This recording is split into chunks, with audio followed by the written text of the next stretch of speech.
Welcome back to the Star Wars Newsnet Timeline Show, episode 16.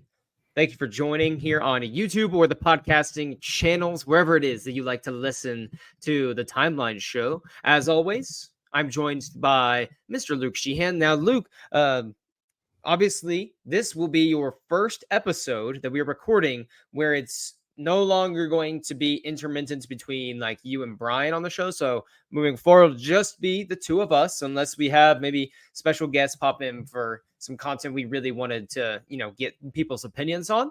But are you ready to move forward and blaze forward into Young Jedi Adventures? Oh, yes, sir. We are, we've left 382 in the dust and we are ready to camp out in 232. So for a while again, all phases of the High Republic. So Young Jedi Adventures, I'll just put this on the screen here. Young Jedi Adventures is a Disney Plus, like Disney Junior show. Showrunner is Michael Olson. The era is the High Republic Phase 1, the year 232 BBY, and it was released on Star Wars Day, May the 4th, 2023. Now, I really enjoy like the poster for the show. You have your three main Jedi. Of course, last week you were introduced in the shorts, but there's Kai Brightstar front and center. On our left is Liz. On our right is Nubs. Of course, there's Yoda, their friend Nash Durango. We have Jedi Vectors there and the Crimson Firehawk, which is Nash's ship. Real quick, for people who may not be super interested in this show and like, why do I want to listen or hear about a show for like little kids? I would just say this. It's not made for like you and me, like adults that are sitting here talking about this, but there are like really cute moments within this show, but there's also like something to be said. They have something to say. There are themes in these that do stand out quite simply because it is a simple show because of the young audience that it's for. But I will also say that sometimes stepping back and watching something or listening about something that is made for people much smaller than us can remind us of things that are important to remember and important to apply to our lives, like little themes that otherwise we might forget about in the grand scheme of life. But sometimes Star Wars is able in all forms to remind us of like what is important. So Luke, are you ready to get into episode 1, part 1 of Young Jedi Adventures? I am ready. Let's get into the Young Jedi. All right. So what we're going to do here is for each episode, there are 2 parts to each episode. And let me pull in episode 1 right here. Episode 1 is titled The Young Jedi and Yoda's Mission. The synopsis is that Jedi younglings Kai, Liz, and Nubs go on their first adventure. And then Yoda gives the younglings a mission. Now, each of these episodes has 2 parts. So it's like 2 separate adventures. So what we're going to do is I'm going to read a short synopsis of the entire adventure for episode 1, part 1. And then Luke and I are just going to discuss some brief bullet points of little fun nuggets that stood out to us that I think would be like fun to just talk about for a few minutes. So here we go. Episode 1, part 1 synopsis. The younglings are greeted by Yoda. They venture off planet for the first time for their new home on Tanu. They meet their new friend Nash Durango and her droid RJ. They help a local vendor fend off a pirate named Tabor, which we were introduced in the last episode in the shorts. And they use the Force to get, the stuff back for the people in town that are being robbed. And the theme of this one is all about friends helping each other and not having to rely just on yourself all of the time. And that's shown through several of the actions taken. So, Luke, I want to go ahead and throw the first little bullet point to you from this episode. The first shot of Young Jedi Adventures. The first thing that we see is the Jedi Temple on Coruscant, and it actually looks really cool in the animation style for Young Jedi Adventures. And the first person to speak is like Yoda, and he's spending time with the younglings, which is kind of integral to his character, both in the High Republic and throughout Star Wars, which we see in Attack the Clones. And that really stood out to me from just a perspective on how we're entering into the show. Yeah, it completely lines up with all the continuity that we've seen thus far. we've even gotten Empire Strikes Back and Return of the Jedi. Yoda's talking about how he's trained youngling, he's trained Mhm. Jedi for 800 years. So it's really cool to hear those lines from 1980 and 83 Mhm. like brought to life and seen on screen. So I mean, it's just really cool. I will be mentioning Empire Strikes Back again later on in the show. There was an interesting, not callback, but something that quite starkly reminded me of Empire Strikes Back Ooh. in this episode. Okay. Yeah, I think it was this episode. So the second bullet point I have here was I thought that the younglings, our main three, our main trio, Kai, Liss, and Nubs, skipped Yoda's speech. They weren't even there. The Grand Master is talking to the group of younglings, and they completely skip the speech to go to the training room to try to break their record on this one training pod for before they leave Coruscant for the foreseeable future. And I just thought that was hilarious because it's like the Grandmaster is there and you're skipping the Grandmaster speech because you want to make sure you break a personal record before you're off. And I'm like, that would totally be me. That would I be was gonna me if say I that was a feels like kid. you, Tyler. That Like feels like you. I gotta break my record, gotta up that score before we get out of here. What were your thoughts like on just the idea of abandoning a Yoda pep talk? Um, I I think it's funny because I think it really sets the tone for this trio of kind of like what they put their value in and Mhm. what they value, and that's their friendship, really, most of all. And they're kids. They Right. probably know of Yoda, but like they're like, we almost got that record. What if we just went for it one more time? I mean, we're gonna be. I completely understand the kids. I Yes, mean, of course.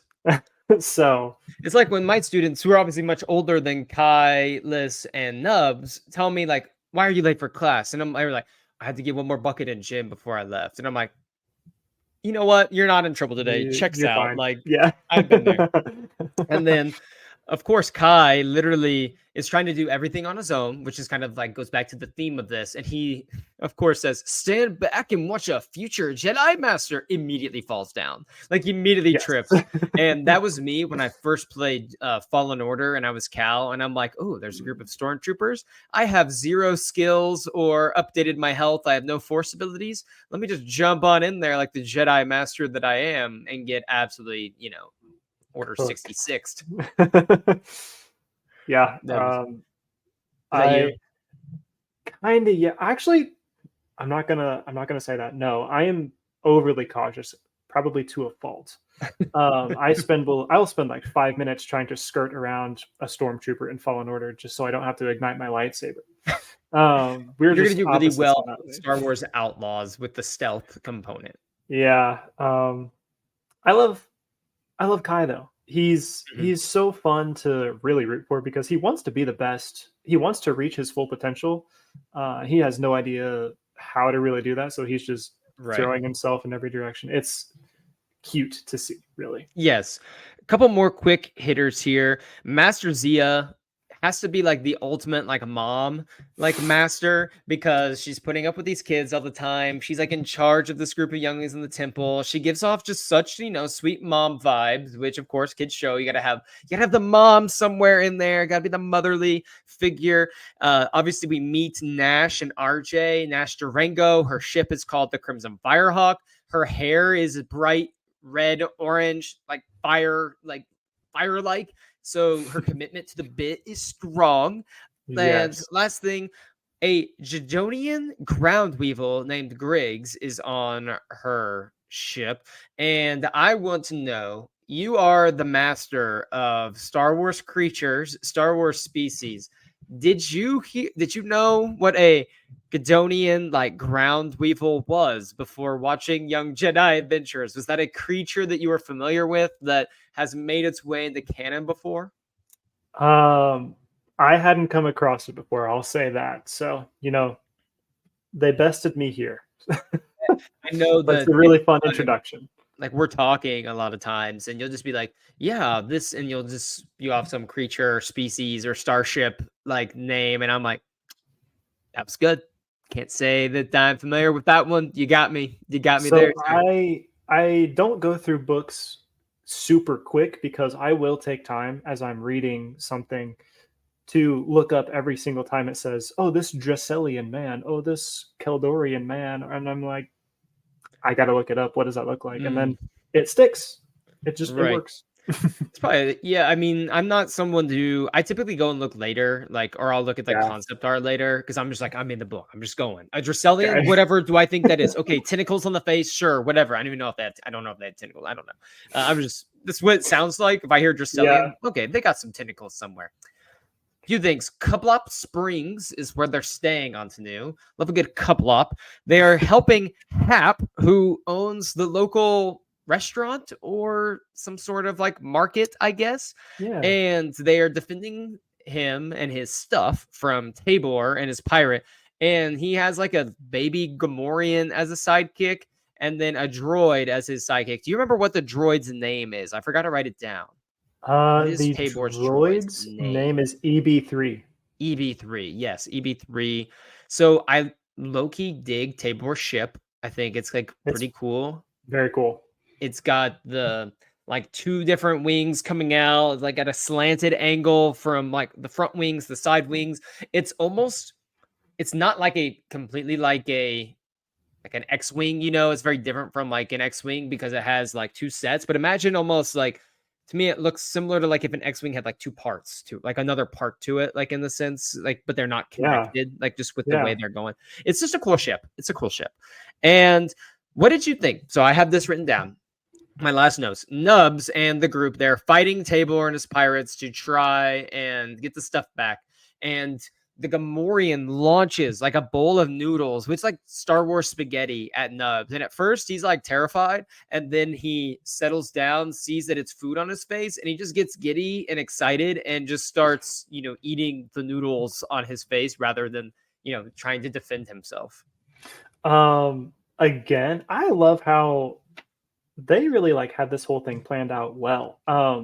Like this whole show, because you'll find out that because of this first scene that we see Nubs really show some character, like that is his character. Like he's Mhm. gonna eat. If there's one thing he's gonna do, he's gonna find the food, and whatever scene he's in, whatever planet they're on, he's eating. I love it. Dude just always eating. And of course, you know, Tabor gets away in the beginning by, you know, shooting this tree. The branches come down. You know, Kai tries to stop it, but he needs his friends because it's like we are stronger together, you know, not as one. They help save the town and they join up. They join forces to, you know, get the stuff back from Tabor before he flies away. Last note from two last notes from this one. One, I love that the town is made up of completely like aliens. We just see tons of aliens Ooh, walking yeah. around. You got tons of different species that I saw, like, you know, there's like an Thorian going around, Who has a beard? who has a like a bearded Thorian. There's like creatures I have no idea what they are. And then there's like someone from like Nyan Num species. I forget what species that is. Celestin. Celestin, yes, the Celestins. And so it was just really cool to see Luke always coming in clutch on the species. And then last thing, question. In the intro for the show, Nubs, there's two boulders that basically are falling, and he just catches one in each arm and then drops them down. Not with the force, he just like catches them, Just drops them down. yeah. And then every time he comes in for the group hug, they're like, oh, Nubs, too tight. So my question is Nubs the strongest child in the Star Wars universe canon? Child, strongest being in the Star Wars universe. This guy is ripped, and he is like 5 years old. I mean, So big fan.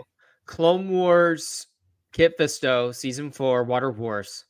He sits down with Nubs for arm wrestling. Nubs is clearing.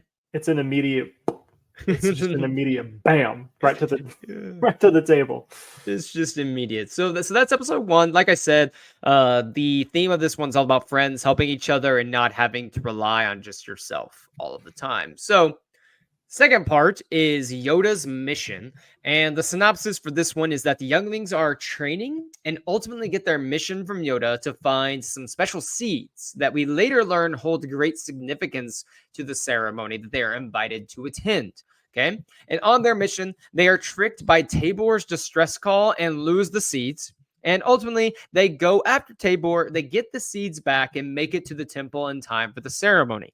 Now, the theme of this episode or this part here is to help others before yourself. This was shown from the beginning when Kai is using the Force to save his lightsaber before helping Nubs in the training session, to which Yoda told him that selfless a Jedi must be. But in the end of the episode, he ultimately makes the selfless decision by helping Nubs up a rope into the ship and letting his lightsaber get stolen by Tabor, which ultimately results in Yoda being so proud of him that Yoda gifts Kai his training saber when he was a youngling, which shows you, of course, it's a kid's show, but Luke, that shows you just how highly Yoda thinks of Kai, because you have to think like 4-year-olds aren't going to necessarily be so familiar with like Yoda's history, but Yeah. we are as adults watching this show to talk about it on the canon timeline show, and we know that Yoda's a good like 700 years old or whatever at this time. And so he's had that training saber for, probably 650 years or whatnot, if not longer. And so he chooses Kai, of all people, to hand that training saber to. So that was like a really good message in this about, being selfless can, be rewarding in a number of ways. One, he gets back to the community with his friends, and then he also gets gifted Yoda's saber. Sometimes, the immediate selfish act is what provides immediate gratification. But here we see the selfless act has long-term gains. Yeah, exactly. I think there's a lot to be gained even as an adult to watch this show because we watch shows like Andor, The Mandalorian, we watch the Right. movies. There's a lot of nuance and complexity to those. I think it's Mhm. actually really refreshing to be an adult my age and watch this show and like, you know what, this is simple, it's easy to grasp, and it's still Mhm. Star Wars. It's still the show I love, it's still the universe I love. Mhm. And it's really cool that Yoda gives Mhm. him the training saber. I was Yeah. actually a little confused rewatching these first two missions because I was very accustomed to seeing Kai with a green lightsaber, and so he has a blue one in these Right. first two missions. And so I was like, I did not remember. I thought, I was like reworking in my head. I was like, what? I think I'm wrong about something. And then he gets the training one from Yoda, Mhm. and he ignites it, and it's green. And so I'm like, Mhm. oh, I Right. forgot. Is even on the poster here is he has a green lightsaber, and so you Yeah, wonder in the beginning, like, did I miss that? Like, what's yeah, going on here? And yeah, when I'm rewatching these for the timeline show and watching them for the timeline show, it is sometimes refreshing just to, not that I'm very gripped when I'm watching, like I'm not sitting on the edge of my seat like I am when Luthen's giving his like monologue and Andor, everything. everything. And but it's not like I'm gripped. I'm usually just watching casually, taking a few notes for the show. But at the same time, like you said, there is a refreshing nature to these. And so here we go. A couple of quick hitters here. Yoda, episode 5. What is our first introduction to Yoda? What is he like? Just tell me. He's very whimsical, silly, just Whimsical, silly. Yes, comical. gets comical. Gets into a fight with R2, mine, mine, mine. Which, for those of you out there in the Star Wars universe who are taking Star Wars way too seriously, go back and watch that moment and remember this Grand Master of the Jedi Order that's been around for hundreds of years made his introduction to the Star Wars galaxy by being like a deranged green goblin fighting over like a beef jerky stick with Yeah. R2D2. Okay. Just real quick, I just had to say that. Not that I'm juiced up about anything right now or anything. Oh, totally not worth. Yeah. So when Yoda is giving them this mission to go get these seeds, that you're wondering, he is laughing and chuckling while doing it. One, I'm like, okay, he's chuckling, he's talking to these kids, they're excited about the mission. But I'm also wondering, like, in the back of my mind, like, Yoda's just having fun. Like, Yoda, is he playing a trick on these kids? Is he hyping this up for some reason? Like, I'm wondering, like, is this actually what's going on? And when Tabor ends up stealing this, I'm like, did Yoda set this whole thing up because he thought it'd be a The funny, like, entire practical thing. joke? Like, part of me thought that because he's like laughing as he's handed this, and it just reminded that Yoda at his core is not this great Jedi warrior, or he's not this great powerful Force user. At its core, what he is someone who wants peace to reign supreme, is searching for the light, and does so does spend the majority of his time as a Jedi interacting with children. And I think for those of us, some people hate kids. And I'm not saying that every person out there needs to go volunteer with children, because some people are terrible with kids. But I think what Yoda embodies so much, and to bring up a line from episode 2 about like how wonderful the mind of a child is, I think it's a reminder, Yoda himself is a reminder for each of us to not be afraid to let that inner child like out sometimes, or to be reminded of what it's like to laugh like a kid, to think like a kid. And it's okay to have immature moments and just be like let loose for a minute, versus always having to be the Grand Master in the Jedi Council chambers, making the really hard decisions for the council. Yeah, absolutely. I think you've made a really good point that like Yoda, who he is not a warrior who's gonna fit into like a John Wick movie, like people want Darth Revan to be or something. Mhm. He's very kind, he's very sweet, and that is on full display here in this entire series, and especially here in this moment where he's giving these kids kind of a whimsical Yeah. mission. So it's just funny to see. It's really good to see like his true nature and him really be at peace with the galaxy. It doesn't seem to be on fire. This is a peaceful time. So it's nice to see him just having a good time It's a peaceful time for right now, as we know what's about for to happen. the next couple months. we're in calm times. Another thing was, this is an Easter egg, not really an Easter egg, but because it's not a direct callback to this, but it did just remind me of this, just because we've seen this like scenario played out in lots of movies and shows, but probably because it was so integral to my childhood, it's what I always go back to. And Tabor with, you said E3 is the droid? EB3, yeah, EB3. They give serious Timon and Pumbaa vibes from Lion King. And yes. because EB3 throughout the series, and like this episode 2, EB3 gives off this like great plan. What if we, distract them and steal the seeds for ourselves? And Tabor's like, stop talking, EB3. And then 2 seconds later, what if we distract them and steal the seeds for ourselves? And you see EB3 like, wait, like what? It just reminds me of the Timon Pumbaa dynamic, and what if he's on our side? Shh, wait, I've got it. What if he's on our side? It just reminds me, and I love The Lion King. It's actually entering theaters for its 25 year or whatever, 20, 30 year, whatever it is, anniversary for The Lion King, I bet it's July like 30. 12th, 13th, Yeah, whatever it is. It's entering theaters again this summer we're for gonna the have to go. anniversary. Gonna have to make it this. I might be in Inti actually visiting you for that, Oh few days. So yes, maybe we'll have to make a just surprise trip to the theater, not to see anything new that's out, but something we could watch on Disney Plus at your house. that's hilarious. Maybe that's what we have to do.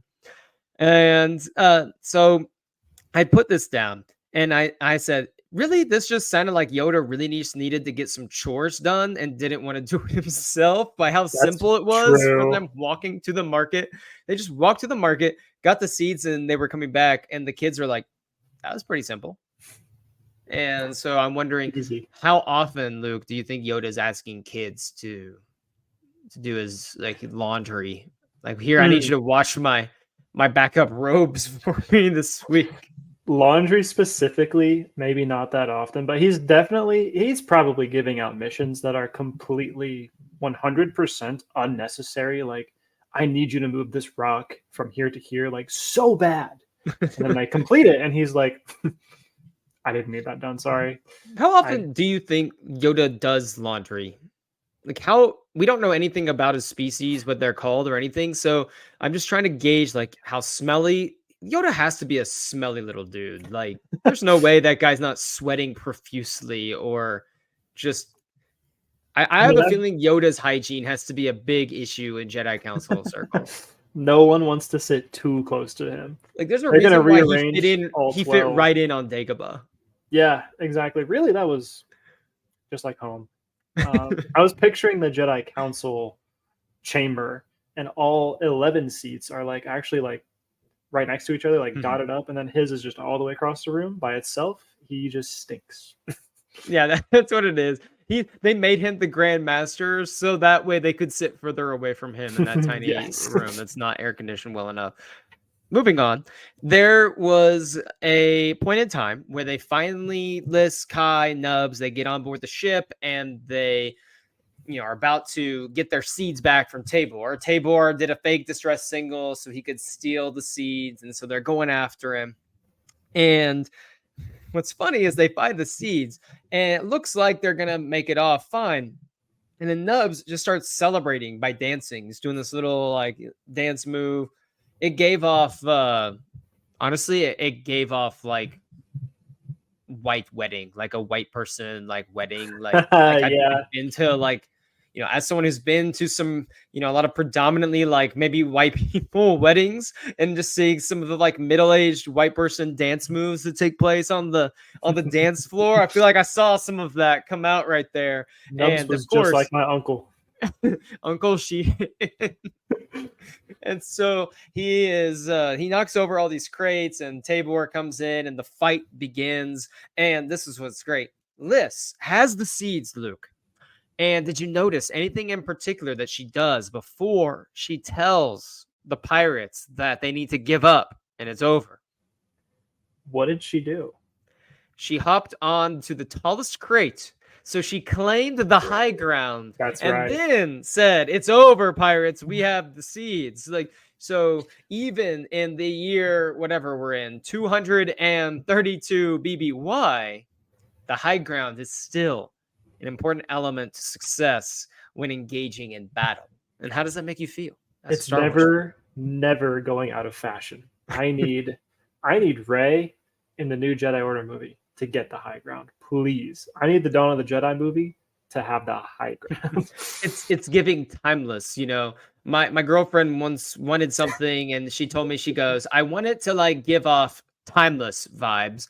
And I had no idea what that meant. I was like, what does that mean? Like, is that like some aura that it has, some special design on it that's like, that's timeless? And then I learned that it's like, it's not trendy, it's not fashionable right now, because it's always fashionable, it's always unique. And the high ground, like my girlfriend would say, is timeless because it will never go out of style, like you said. Very I good. laughed when I saw that on screen. I was like, a bit on the nose, but I'll take it.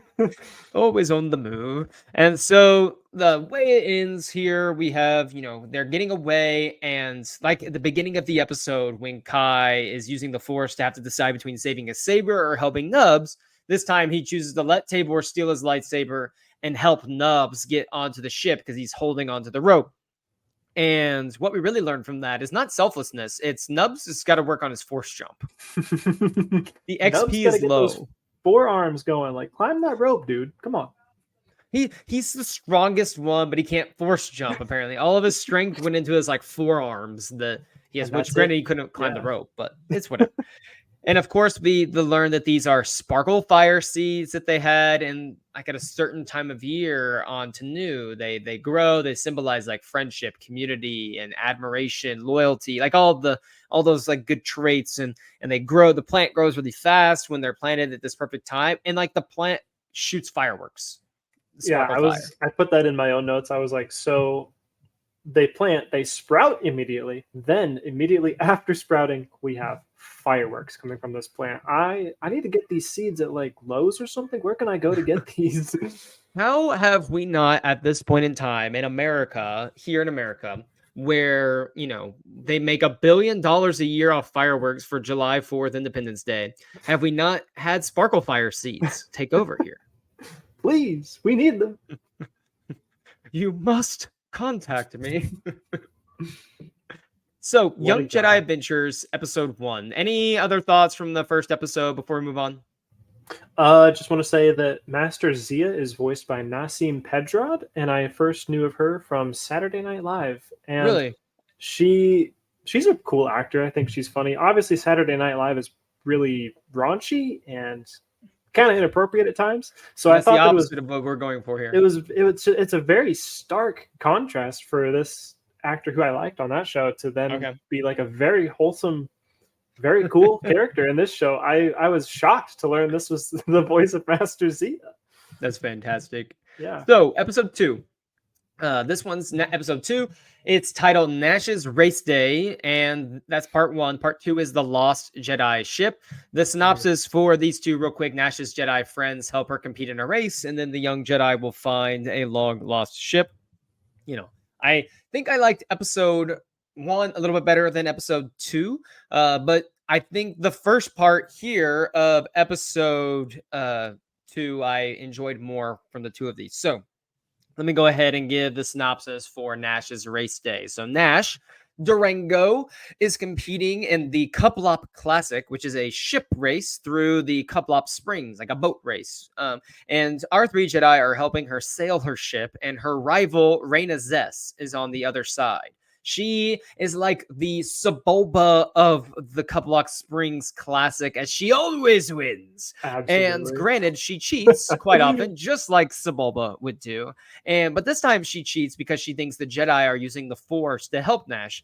And of course, Nash wants the Jedi to use the Force, but therein lies the theme of the episode, which is sportsmanship and honesty are important and should always be practiced. So the Jedi are not going to use their powers to help Nash, because that would be dishonest. That wouldn't be good sportsmen. But when both of their ships get stuck in the mud, the Jedi and them, help, and they team up and get both ships out of a tight spot. Now, Nash does end up coming out on top for this one. Now, Luke, did you enjoy this part here? Absolutely. Yeah. I thought this was I had a lot of fun with, both of these episodes, but we'll Mhm. call them like 2A and 2B. 2A was a lot of fun. And it really gave some callbacks to pod racing because, I mean, it's a Right. race. It's, what do you want to call them? Skiffs. So These there were skiffs. people, spinning out. There were people crashing. There were Mhm. people. It felt a lot like episode 1. It had that vibe. I put that down. It's like ship, like boat pod racing, Yeah. for instance. It Yeah. was pretty fun. So the Crimson Bolt is the name of her ship. So further evidence that Nash Durango, Crimson Hair, Crimson Firehawk, the Crimson Bolt, now she is committed to the bit. Like, she's all in on the Crimson bit. I hope that she gets a full ride scholarship to the University of Oklahoma with all the crimson that she is embodying. And so Well, what rating, about IU, the cream and crimson? yeah, we want to send her to a A-list program where she's going to have a chance to use her competitive athletic skills to the test here. And not uh that dirty we're not little trying to go 6-6 in Bloomington. football if you're Nash Durango. I'm sorry. uh Shout out to the Sooners once again, softball national champions this summer. Anyway, so we find out in the beginning, though, that Nash has two moms. And believe it or not, Luke, the knowledge that Nash has two moms did not break Star Wars. Believe it or not, it actually further enhances this show Wow, what do and you could know? provide some nice representation and a look into what Star Wars is for kids who might, guess what, have two moms. And it did not break Star Wars, as some people would like to say after a recent episode of The Acolytes, Luke. Yeah, and guess what? It wasn't distracting at all. It was just a simple little nod to her parents, and you know, Mhm. that was that. Didn't have to be a big deal, And really. if anything, I want to see more of what, her family is like, to give, like, if there's a kid out there that has two, I'm sure there are plenty of kids out there that have two mothers. And I would love for them to see, a Star Wars character with two moms and actually be like interacting and see their family dynamic. And so I hope maybe they have a brief moment where they come together, they talk. I hope maybe in season 2 we might get like another episode of that as they expand a little bit more here. Yeah, So next, I said there was a Wilhelm scream I put in that this too. episode. I don't know. Yeah, I caught that one. That was right when Reyna did the like one of those little, like, it was like a sonic like blast thing almost that Yeah, shot up the water. It was like a mist blast, and one person got caught up in that, and you had the classic, scream. What did you put that one down to? yeah, I love that. I love that. That is like kind of our running bit. We have a couple here in Star Wars. There's Mhm. I've got a bad feeling about this, and Wilhelm scream, Yes. uh, biggest one. So we got those. Absolutely. So they used a tow cable to get the skiffs like out of the mud after they crashed going down the waterfall in the race. And I have to be honest, Like I have to. Anytime I see a tow cable in life, anywhere, I think of Dak, and I just think of him being like, I'm ready to take on the whole empire myself. And then I think of use your harpoons and tow cables, and then like 2 seconds later, like Dak is dead. Gone. Like every time I see a tow cable, I'm like, I get ready to take on the whole empire myself, and then dude dies. It's like in Game of Thrones when Prince Oberyn is like, today is not the day I die, the day he dies. The Like, day he dies. Yep. Ooh. do you ever feel like you can take on the whole empire yourself, Luke? There's some days, I had a good gym day. I felt like I walked out of that gym feeling Get that pump very, on. very good. And there are some days I feel like I could face the whole First Order with a laser sword. So, It's, as Kai would say, it's called a lightsaber. yeah. So we are introduced to a new curse or angry muttering for a kid, gasket thrusters, which is Yes. what Nash says when they're gasket thrusters, as she says when they crash. And something I love about Star Wars, like in this like new era too of Star Wars, we get like these, scud of a slinger or something, whatever it is that Cara Dune says, and the Quackling calling the Stifling slimy, which is what Cad Bane says to Boba Fett.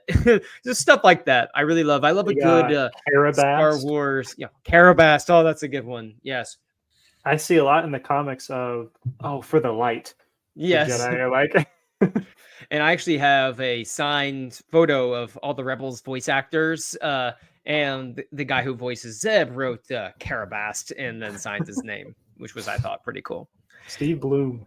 Steve Bloom. See, you're like, I'm telling you, people, like Luke is the top tier when it comes to like the names and the ships, the species, the creatures. It's top tier. Like it is so impressive. And it's not like he goes and he's one of these trivia people that's like studying this nonstop. It just forever it just sticks. Like it just sticks in your brain, and it's impressive. There was one where she told Kai, Nash tells Kai to punch it. And obviously that's not exclusive to Star Wars, but anytime you hear punch it and someone like pushes the lever and they go faster, it just makes me go straight like right back to A New Hope and Han and Chewie in the cockpit. How could you not? I remember we were at Disney together, and Yes. we got to do the Millennium Falcon ride. And I mean, we said that probably 12 times on our ride. When you are piloting the Millennium Falcon, to use a Lord of the Rings meme, one does not simply pilot the Millennium Falcon and not say punch it as many times as they can in their 2.5 minutes of glory. Like you cannot do that. Come on. Last couple things. I love the design of the geyser shooting out for the last river stream. It felt like the canyon from Phantom Menace that they're going through, and like Yes. what is it like? Is that Beggar's Canyon? No, it's not Beggar's Canyon. It's because it's not Beggar's Canyon. I'm not sure. It could be. Who knows? I don't remember what like the Moses or like the Boutique Classic Canyon is though. But anyway, it reminded me of that canyon, not because it's anything like a desert, but when they're coming to go like side to side, like really quick through these little narrow holes, there's like these little narrow spaces that they go through in order to navigate the geysers. But then just like Anakin, he got pushed on the service ramp and he went up and then landed right in front. They do the same thing. They use the geyser when they fall behind and get forced onto the geyser. They go up and then land right in front. And the announcer is like, it's Nash Durango. Like it was just cool Phantom Menace kind of callback. Skywalker. It's Skywalker. Oh, chills every time. I get chills. So Nash wins, and the trophy is a giant tree, basically, because of course it is. We're on to new. Any other further thoughts from this part? Yeah. I don't think so. I think it does make sense that the award is a tree because Tanu has like a one singular giant like tree of life. Kind of feels like Kashyyyk in that sense. So yeah. The Jedi Temple for them is kind of like a giant tree that's been made a home of some inlaid into a tree of sorts. So yeah, very fitting, very cool, fun episode. So the Lost Jedi ship here, the synopsis for this one is the younglings are visiting the archives of Tanu, basically, our scaled down archives here on, an Outer Rim planet. They find an ancient Jedi storage room and find a tracker to the Star Seeker. Now, the Star Seeker is a lost ship who once held a brave adventurer who would explore the Outer Rim for the Jedi. The group, along with Nash, fly there and navigate the asteroid fields surrounding the planet. They meet the brave adventurer and are surprised it's a droid named OGLC. The real OG is no longer the brave droid he used to be and is too scared to fly out back to Tanu. The theme of this episode here is being brave in the face of fear and encouraging your friends when they are scared. And the Jedi do this and help OG get back to Tanu as he faces his fear and encouraged by his new friends. Luke, real quick, what was your brief thoughts on the second part of episode 2?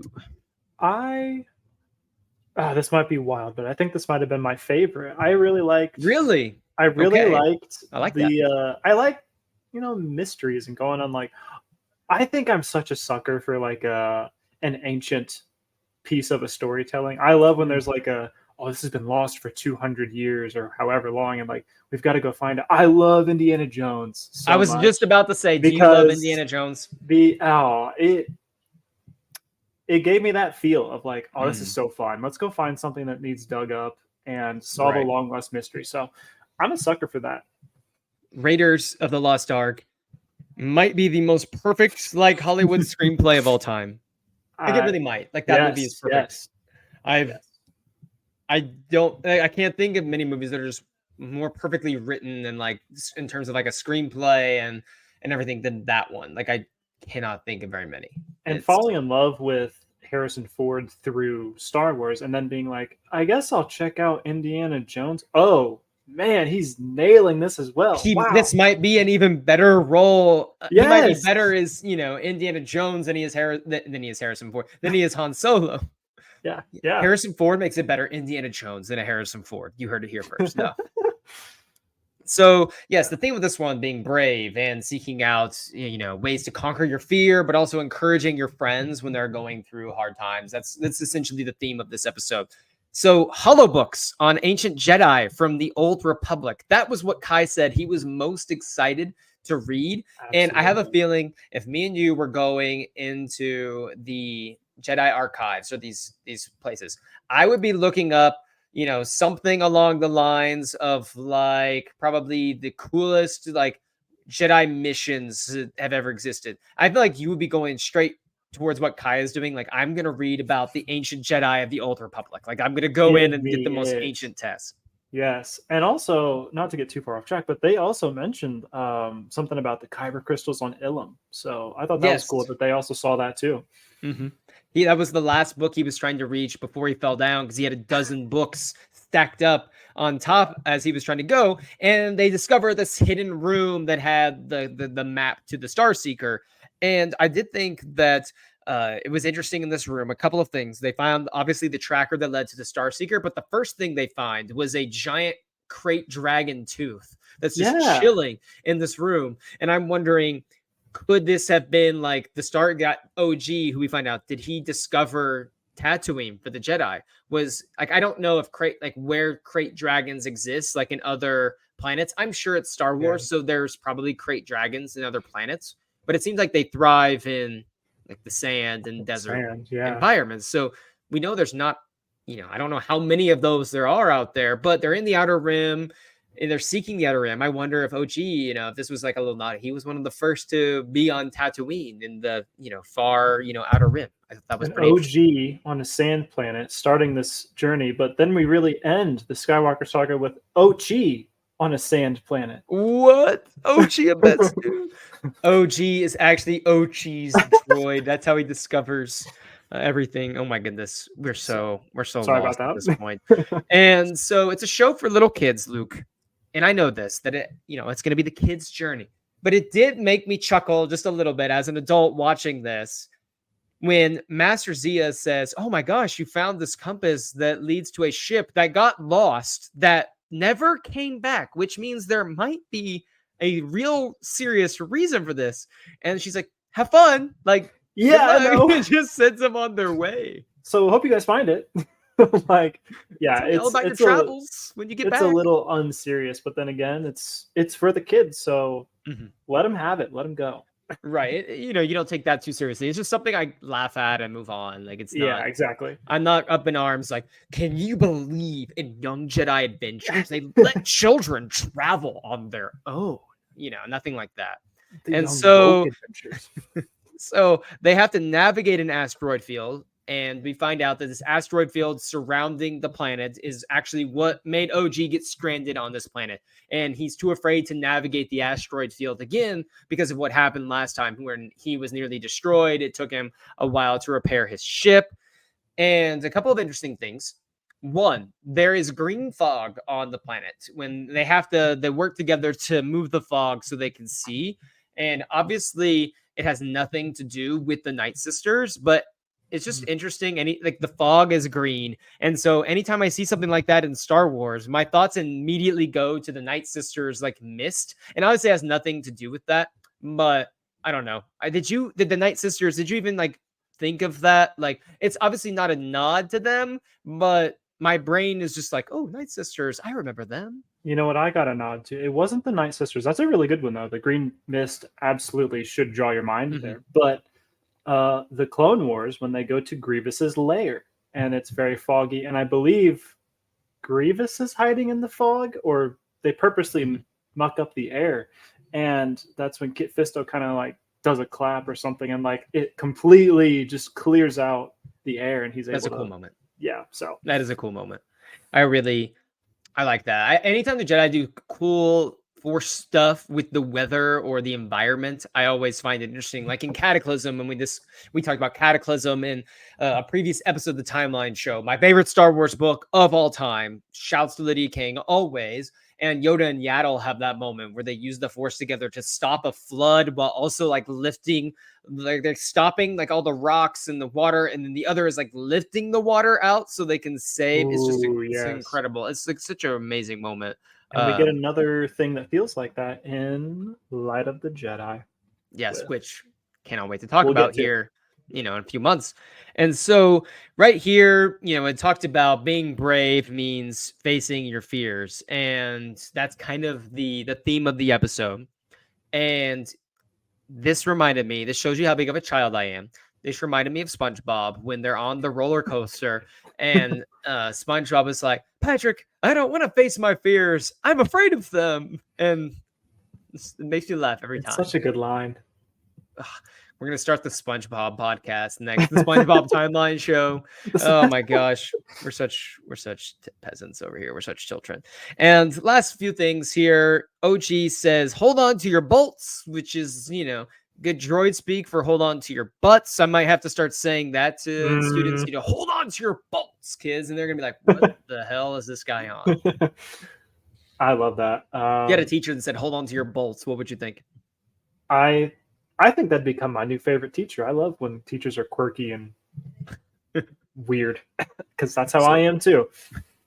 so this is one last question. So we've seen this in Star Wars before. I don't know if this was intentional. So I want to know, do you think this is intentional? And if so, does it do a good job of that? Or do you think this is just a way to make the droid more unique?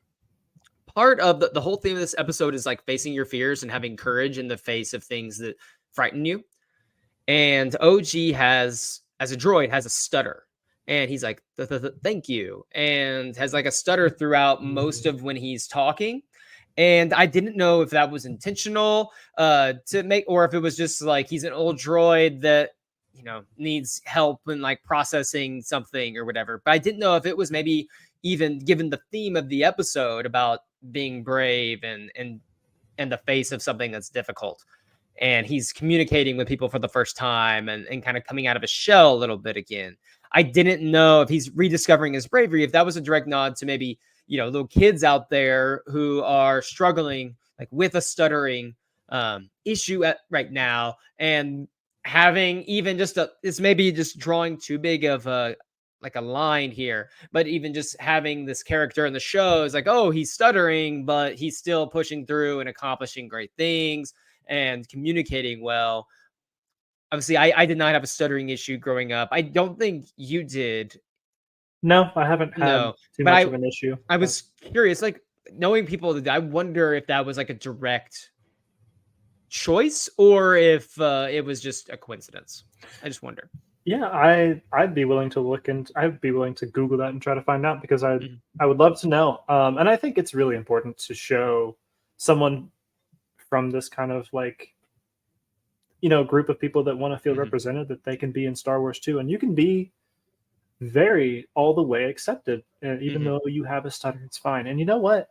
It also makes me think of Dio from The Rise of Skywalker, Right. who also has a little stutter sometimes. And guess what? These both are heroes, and Mhm. they're great people who work for the greater good. So, um, no kind of speech impediment is going to hold you back from what you can do in life. And Star Wars, no matter for the most part, no matter the medium, no matter the age level, like the audience, at the core of most every story is about discovering like who you are and making the choices that will steer the course of your life and how to do so. Like that is Absolutely. at the core of what most Star Wars is. So even at the youngest age here that we're gearing towards, I think we're still seeing that, in all the themes and representation, things like that with the Star Wars universe. Any final notes on this episode, this part before we wrap up today's show? Nothing ground shaking. I just appreciate the work they did, and I love this show. Can't wait for This season is two. freaking Can't wait for season 2. So you'll join us next week here on the Timeline Show for the episode 3 and 4 of Young Jedi Adventures, episode 17 of the Timeline Show. Please subscribe to our YouTube channel. Follow us on Apple and Spotify where you get your comments. Please leave a message letting us know. Did you enjoy these 2 episodes? Have you even watched them, and did this conversation maybe convince you to go watch them? Or did we just do such a great job of breaking it down that you have no need to go back and watch? Be sure to tune in to the Star Wars Newsnet live show every Thursday night at 10 o'clock Eastern Time, and be watching out on the channel for extra podcasts for you on various topics. We've been doing, Star Wars Newsnet movie talk episodes where we'll talk video games every once in a while. Whatever is in the loop this week, and make sure that you go and just give that a listen, give that a holler, and let us know. Subscribe to the channel. Go to Star Wars Newsnet for everything Star Wars. We cover everything from books, comics, movies, shows, the whole works. Even video games and toys. I'm actually going to be on a Hasbro live stream soon for HasLab. As Ooh, they're unveiling new projects that hopefully actually happen. Fingers crossed on that. yeah. But Luke, thank you for joining me. As always, looking forward to our next timeline show chat. I love this show so much. It's fun to go through the whole Star Wars timeline.